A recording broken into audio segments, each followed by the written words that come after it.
Assalamualaikum warahmatullahi wabarakatuh. Waalaikumsalam warahmatullahi wabarakatuh. Baiklah, sebelum kita memulai pembelajaran, ada baiknya Ibu mengabsen kalian dulu ya. Erna hadir? Erna, Hadir. Nina Kosdianti, Hadir, Bu.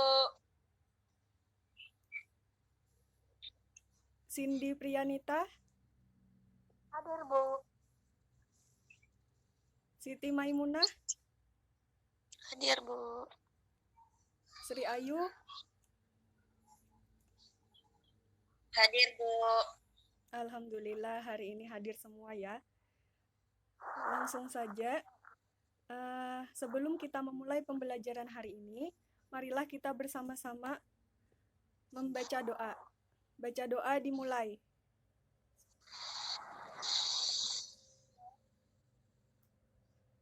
Selesai. Baiklah, di sini Ibu akan menyampaikan materi tentang adab bertetangga. Di sana PPT yang telah Ibu kirim, dipersilahkan kepada anak-anak untuk menanggapi tentang gambar kehidupan. Siapa yang bisa?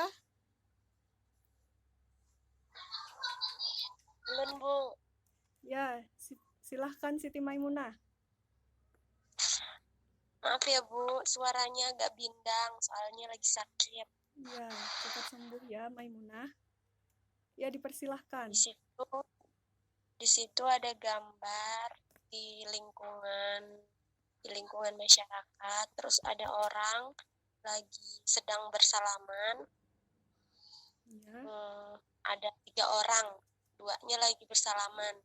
Nah, itu contoh dalam bertetangga. Kalau misalnya bertemu dengan tetangga atau bersalipan, kita harus saling menyapa. Tidak boleh sombong, tidak boleh tidak menyapa. Nah, seperti itu. Ya, betul sekali ya. Jadi di sana ditampilkan gambar bahwa adab kita terhadap tetangga apabila kita bertemu dengan tetangga lain, maka sopannya kita harus berjabat tangan, bersalam, saling senyum, ya seperti itu ya. Langsung kita masuki pada pengertian tetangga dan masyarakat. Tetangga adalah orang yang rumahnya berdekatan dengan rumah kita. Jumhur ulama mengatakan bahwa tetangga adalah 40 rumah di sekitar rumah kita. Itu yang disebut dengan tetangga. Sedangkan masyarakat adalah kumpulan dari tetangga yang wilayahnya lebih luas dari 40 rumah itu tadi persebarannya. Baik, langsung saja pada di hidup bertetangga, kita harus memiliki sifat bahwa tetangga itu memiliki hak asasi atas dari kita. Yaitu yang pertama, hendaknya kita memberi salam kepadanya terlebih dahulu. Yang kedua, hendaknya kita berbuat kebajikan kepada siapapun tanpa harus menunggu orang lain berbuat kebajikan pada kita.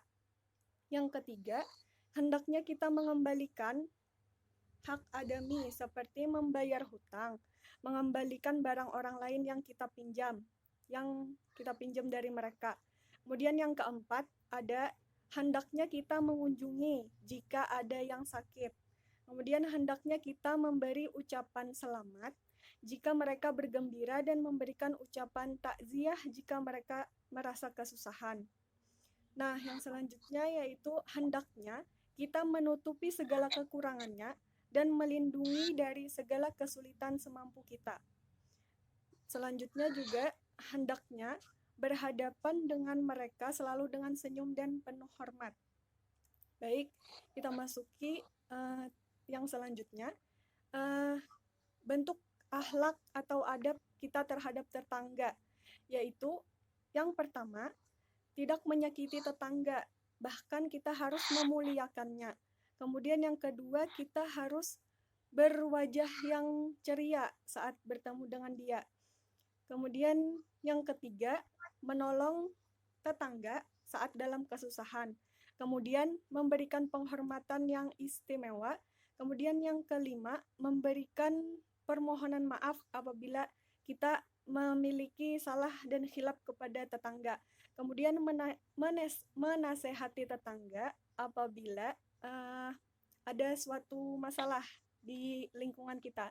Kemudian yang terakhir yaitu saling berkunjung. Nah, itu tadi penjelasan dari Ibu. Ibu sedikit berpesan kepada kalian bahwa berbuat baiklah kepada tetangga atau orang sekitar, karena apa yang kita tanam itu juga yang akan kita tuai. Dan itu artinya kita harus berbaik kepada orang lain agar kebaikan itu kembali juga kepada kita. Baiklah, dapat dipahami? Atau ada yang ingin ditanyakan? Baiklah. Kalau kalian sudah paham, di sini Ibu mengadakan kuis. Di sini kalian apabila Ibu bacakan soalnya, kalian duluan untuk menjawabnya atau mengangkat tangan ya. Untuk soal yang pertama, Ibu bacakan soalnya. Menurut para jumhur ulama, yang disebut tetangga adalah, ya silahkan. Bu. Ya, Cindy Priyanita, silahkan. Apa jawabannya? 40 rumah yang ada di sekitar kita, Bu. Ya, betul sekali ya. Tepuk tangan. Baik, yang selanjutnya. Selanjutnya kita masuki soal yang kedua. Contoh akhlak terpuji ketika didatangi seorang teman ke rumah. Yaitu, siapa yang bisa? Saya, Bu. Ya, silahkan. Menjamu tamu kita dengan benar, dengan baik, dengan santun. Ya, betul sekali ya. Baik, yang selanjutnya ada soal terakhir dari Ibu, yaitu salah satu bentuk akhlak yang paling utama dalam bertetangga adalah, siapa yang bisa? Saya, Bu. Ya, silahkan. Menolong dalam kesulitan. Menolong saat dalam kesulitan, Bu. Ya, betul sekali ya. Tepuk tangan untuk kita semua.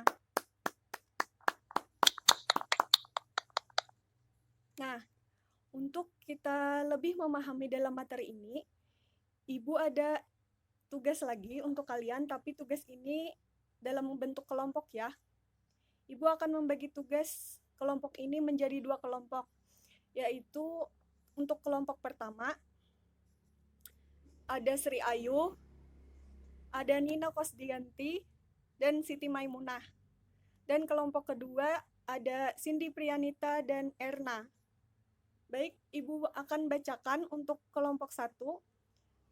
Soalnya adalah jelaskan sikap kita ketika kita mengunjungi teman kita yang sedang sakit atau tertimpa musibah.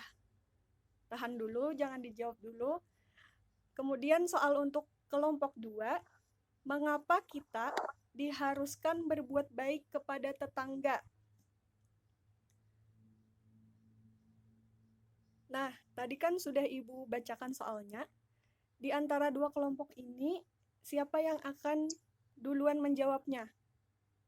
Saya, Bu. Kelompok 1. Ya, dipersilahkan.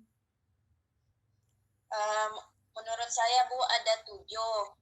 Ya. Yang pertama, beri kabar dulu tentang kedatangan kita ke rumah si yang sakit. Ya. Yang kedua, batasi waktu menjenguknya, Bu, jangan terlalu lama. Ya. Yang ketiga, jangan membawa banyak orang, jangan rame-rame, Bu, nanti yang sakit kan tambah sakit jadinya. Yang keempat, duduklah di dekat pasien atau yang sakit. Ya. Yang kelima, pertimbangkan saat memilih buah tangan, maksudnya yang buah-buahan apa yang mau dibawa atau semacamnya, Bu. Ya. Yang keenam, tak perlu membahas penyakit kalau dia tidak bercerita. Jadinya kita nggak usah ngungkit-ngungkit sakit apa dia atau apanya. Yang penting kita bawa happy aja cara bicaranya ke dia. Yang ketujuh, jangan pernah menakut-nakutinya. Itu, Bu. Ya, betul sekali ya. Jawaban yang sangat rinci. Ibu ucapkan terima kasih kepada perwakilan kelompok 1. Baiklah, kita persilahkan untuk kelompok 2 menjawab pertanyaan yang Ibu sudah bacakan tadi.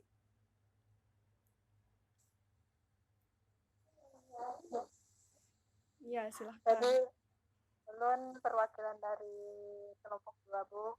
Jadi menurut saya alasan kita harus berbuat baik kepada tetangga itu karena tetangga merupakan orang yang bertempat tinggal di dekat kita.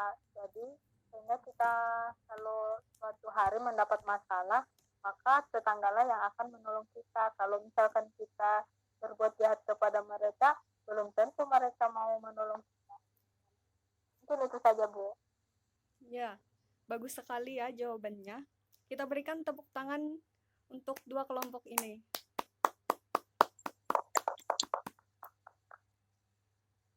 Baiklah, karena semua sepertinya sudah paham mengenai materi hari ini, Ibu persilahkan kepada salah seorang dari kalian untuk menyimpulkan materi hari ini. Saya, Bu. Ya, silahkan.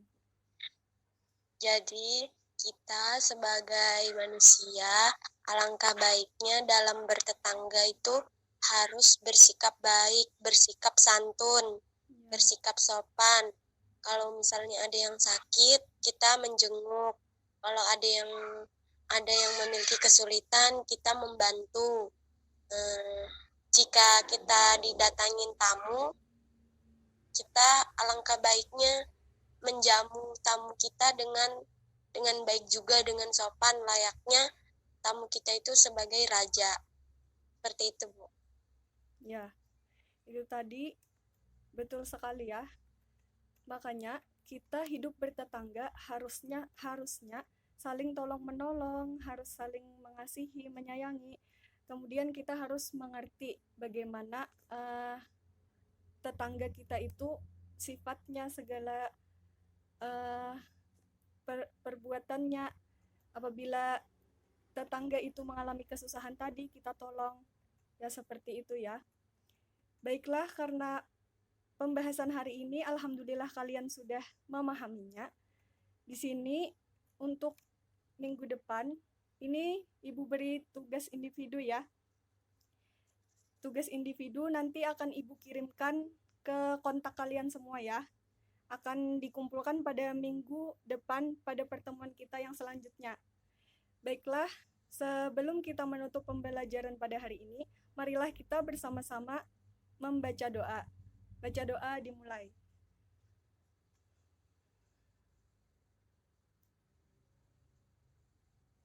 Alhamdulillahirrabbilalamin. Itu tadi materi kita pada hari ini. Ibu ucapkan terima kasih banyak atas partisipasinya dalam materi kita pada hari ini. Wabillahi taufiq wal hidayah. Assalamualaikum warahmatullahi wabarakatuh.